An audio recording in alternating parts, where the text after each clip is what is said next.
Holi Bible, जो Christian धर्म की सबसे पवित्र ग्रंथ मानी जाती है। लेकिन आज की कहानी एक ऐसी किताब की है जिसे किसी इंसान ने नहीं बल्कि एक शैतान ने लिखा था। कहते हैं जिसने भी इस किताब को पढ़ा उसकी मौत हो जाती। जो भी इस किताब को पढ़ता वो अपना दिमागी संतुलन खो देता और पागल हो जाता। और ये किताब आज तक जिसके पास भी गई वो बिल्कुल बर्बाद हो गया। कहते हैं इस किताब के अक्षर पढ़ते पढ़ते हवा में तैरने लगते थे और अचानक उनमें आग लग जाती थी। और सबसे बड़ी बात, ये किताब 320 पन्नों पर लिखी गई है और इस किताब को बस एक रात में ही लिखा गया था।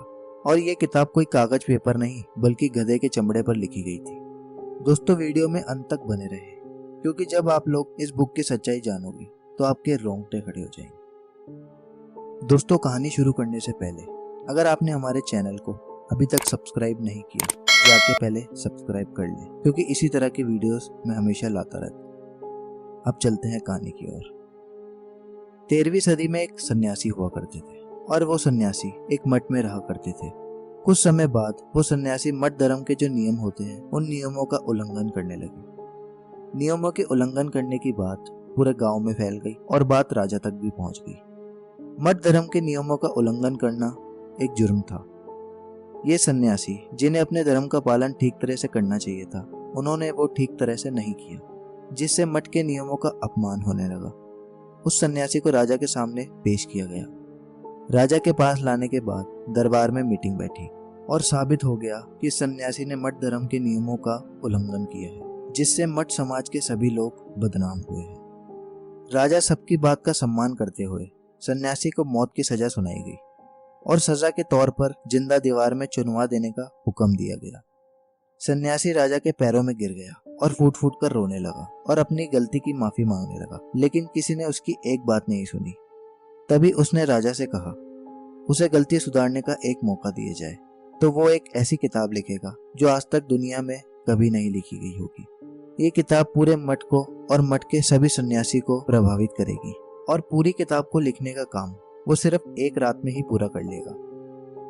उसकी बात सुनकर राजा ने कहा, ठीक है, अगर तुमने ये किताब एक रात में पूरी कर दी तो तुम्हारी मौत की सजा माफ कर दी जाएगी और तुम्हारी जान बख्श दी जाएगी।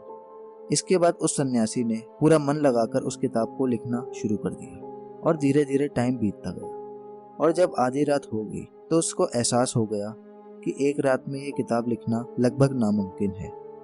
अब वो सन्यासी चिंता में पड़ गया और सोच विचार में लग गया। या तो ये किताब वो सुबह तक पूरी कर ले, नहीं तो मौत के लिए तैयार रहे। और इस सोच विचार में और भी वक्त बीतता गया। अब उस सन्यासी के पास ज्यादा वक्त नहीं बचा था।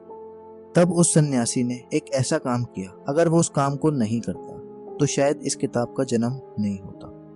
चाहे उस सन्यासी ने अपने मठ धर्म के नियमों का उल्लंघन किया था, लेकिन वो सन्यासी काफी पहुंचा हुआ था।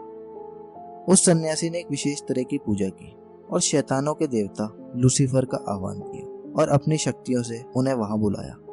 उसके बाद सन्यासी ने शैतान से कहा कि अगर वो उसकी किताब पूरी करने में मदद करेगा तो उसके बदले वो सन्यासी अपनी आत्मा उस शैतान को सौंप देगा।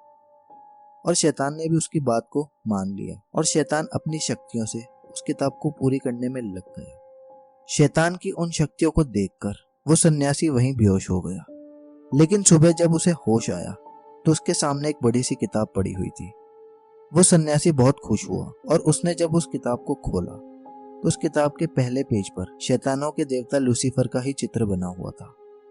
लेकिन अचानक उस सन्यासी के सामने लूसीफर वापस आ जाता है और किए गए सौदे के हिसाब से वो सन्यासी की आत्मा को अपने साथ ले जाता है और उस सन्यासी की मौत हो जाती है।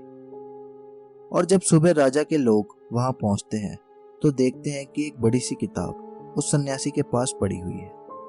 लेकिन जब उस सन्यासी के पास जाते हैं तो देखते हैं कि उस सन्यासी की मौत हो चुकी है और वो लोग उस किताब को वहां से ले जाते हैं। राजा के पास पहुंचने के बाद जब उस किताब को देखा गया तो सभी लोग हैरत में पड़ गए, क्योंकि ये किताब 320 पन्नों पर लिखी गई थी और करीब 75 किलो की ये किताब एक रात में लिखना लगभग नामुमकिन था।